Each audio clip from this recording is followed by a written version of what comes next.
Think of frugal as ridiculously amazing. Get my top tips for how to do exactly that. To get started, I want to welcome you to my kitchen because we're going to talk about a lot of things that I think are frugal in my kitchen and a few things that I think are not. And I want to start with the definition of frugal living hacks. So as I make my coffee, I want you to join me as we have a little chat. First of all, you need to understand what frugal means. Frugal means thrifty. It means that you're careful with your spending. It means that you don't just go out and buy on impulse. It's a word that communicates an idea, and sometimes it's hard to talk about ideas outside of concrete things, like drinking coffee that you make at home. This coffee is dripping into a little espresso mug that I got at the Goodwill. I want to tell you that the best definition I've ever found for frugal living comes to us from Bola Sokunbi of Clever Girl Finance, who says that frugal living is the act of being very intentional with your spending. Now let's check on the coffee here. I just turned this off. As you can tell, this is not a fancy espresso machine. I consider it thrifty. I love this thing because it keeps me out of the coffee shops. I used to have a $200 a month coffee habit, and this helps me not to do that. I also found this lovely mug, which I absolutely adore, at the Goodwill. Now, if you think about frugal as being thrifty or careful with spending, you think about frugal living as being intentional with your spending, then what is a hack? Most of the time, we tend to think of hacks in two ways. We tend to think of them as very negative, something that's been done to us by people who are trying to get our information, sneaking in illegally. By the way, I love to have cocoa powder in my coffee. I do this every day. Is that strange? Tell me if you do this. So I put a spoonful of cocoa powder in. The other way that we tend to think of hacks is a little bit more benign. We think of a hack as something that we do to make something work, like what I'm doing right now. I want to make a mocha.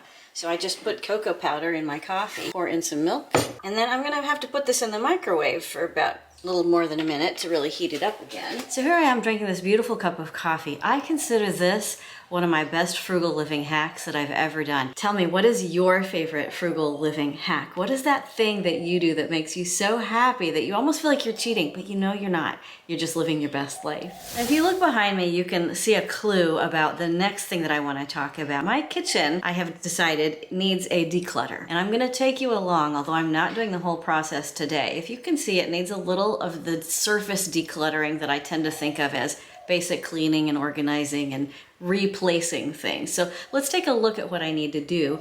And then I want to talk to you about a larger project that I want to do. I really think that one of the best ways that we can live our best frugal lives, one of the best hacks, is to make our spaces clean and organized. And when you have a kitchen that is as active as mine is, that's an ongoing process and it's constant. I'm actually in the middle of a big changeover in how I live my life, so I want to take you along. Let's start by looking at where I am today. See, I left some dishes out. If you look carefully around my kitchen, you can see that it's just not really picked up. I did a few things last night to get it clean, and you can see the evidence that I just made coffee, and I've washed some plastic bags. Let's see what happens when I just put stuff away. And here we are after a minor declutter.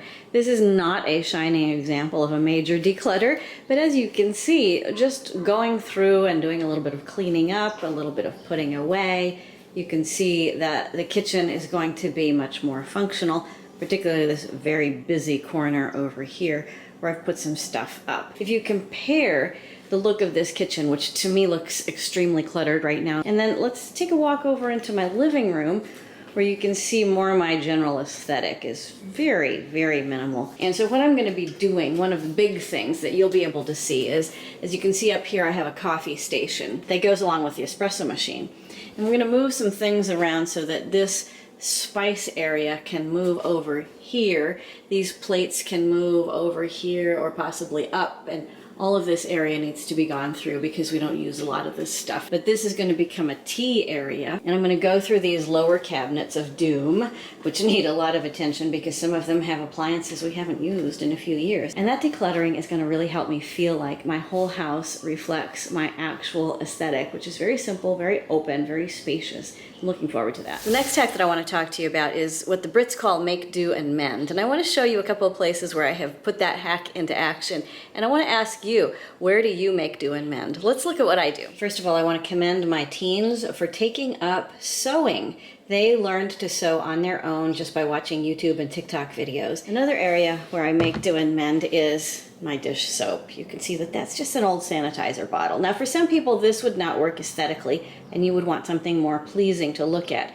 For me, I want practicality. I do a lot of dishes. We don't have a dishwasher and this is perfect. I fill it about a third of the way with concentrated dish soap and the rest of the way with water, and it's brilliant. Another make do and mend thing that's more about making do. I want to show you the top of my stove. You may have seen it already and wondered what's going on? Why are there only 2 functioning burners? Well, I don't know why. And in the last year and a half, I have had to replace the washer and the dryer, and I've had to have a repair on the freezer, and I just didn't want to deal with this. So this is an area where I'm not mending, but I am making do. Whether you mend or whether you make do, that saying can go a long way to giving you peace of mind. What do you make do with and what do you mend? Another one of my very favorite frugal living hacks is called Use It Up. And this is one that we've talked about here a lot. I want to show you something that I'm using up right now and ask you what you're using up. Now if my bathroom counter here looks like the spot where the accident happened, you can see evidence of teens dyeing their hair at home, which is something I approve of. It's a hack and it's a make do and mend. What you can see right here is my primer, Innisfree, and what I'm about to do is to cut off the top so that I can get into the tube and fish out more primer, because that's about a week's worth of primer in there that I can't squeeze out anymore. I've also just opened another one. I go back and forth between Aritaum and Innisfree. I hope I'm pronouncing them both correctly.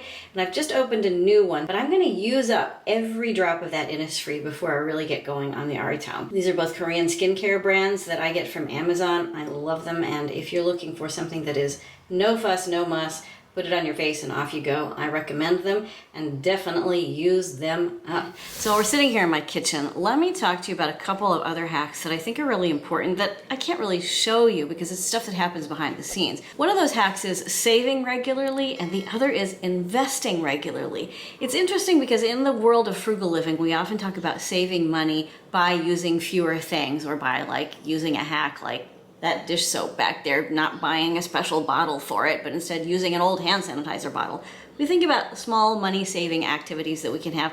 And we also do savings challenges here. We're about to finish up a savings challenge right here on the channel, and a lot of you have reported that you have regular savings habits that you're just making part of the savings challenge because you do it all the time anyway. Another thing people have been asking about is investing. Investing helps us to look ahead, and any way that you can save money for future you, that future you is going to appreciate it.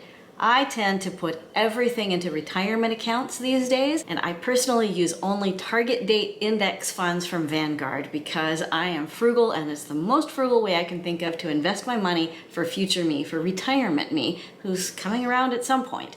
So whether you're saving money through small activities or investing through retirement accounts or other things, these are great hacks because they take care of present you and they take care of future you. Next up, know your priorities on a daily basis. This is like what matters most to you. Are you doing a no-buy year or a low-buy month? Are you thinking about sustainability? Do you want to have a big garden so you don't ever have to go to the grocery store to buy your own vegetables? Everybody's individual here, and I could give you ideas, as I just have, about things that I do that matter to me. And you might be inspired or you might be horrified or anything in between. But you have your own priorities. What matters most to you in frugal living? In fact, I'd love to hear from you. What matters most? What is your priority? What are you saving for? What are you planning for? What is your mindset around frugal living? I love the idea of taking care of past me, the one who got into a little bit of trouble with money, taking care of present me so that all my bills get paid, and taking care of future me so that I will live a comfortable life or as comfortable as I can when I get older. So what are your priorities? Now I want to take you outside and show you a little bit about what goes on outside in my yard. It's a very sunny day here, so I want to introduce you to the hibiscus that sits out in front of my house. It was given to me in a very small pot almost 10 years ago as a housewarming gift.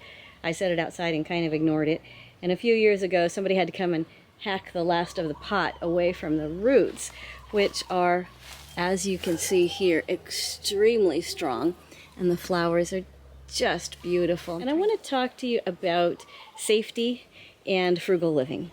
A lot of times, particularly women, we live in a world where safety is an issue. And we may live in a situation where it doesn't feel safe to live our lives. We are financially dependent on people who aren't taking good care of us, on people who don't want our best interests, on people who are hurting us. And I want to talk to you about that and acknowledge the fact that it's not always safe to be who we are in this world.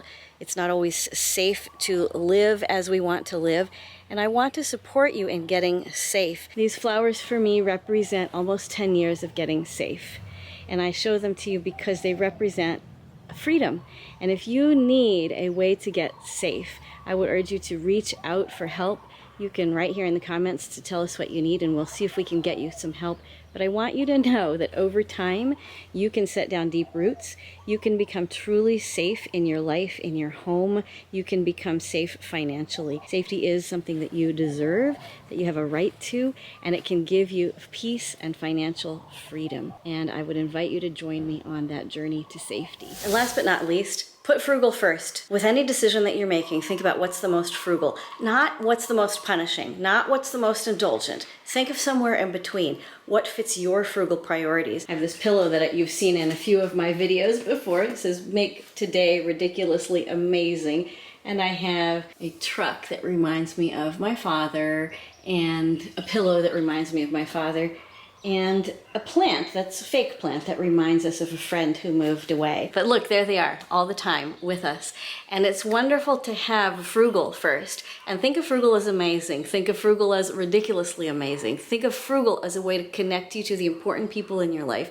Think of frugal or thrifty or be careful in the act of your spending as a way to just live the life that you want to live. Think of it not as a punishment. Think of it not as a way to continue the financial abuse that you may have suffered or may be continuing to suffer that you need to escape from.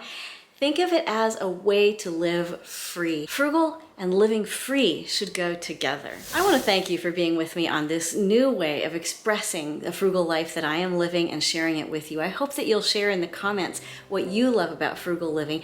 And I'm loving this so much that I want to give you a heads up that the name of the channel is about to change from Frugal Over 50 to the Frugal Diaries. The reason I'm doing that is partly because you folks said that you want to see more of what I do and how I live out my frugal life, and you want to share more of that with me in the comments, and we're going to do that together as the Frugal Diaries.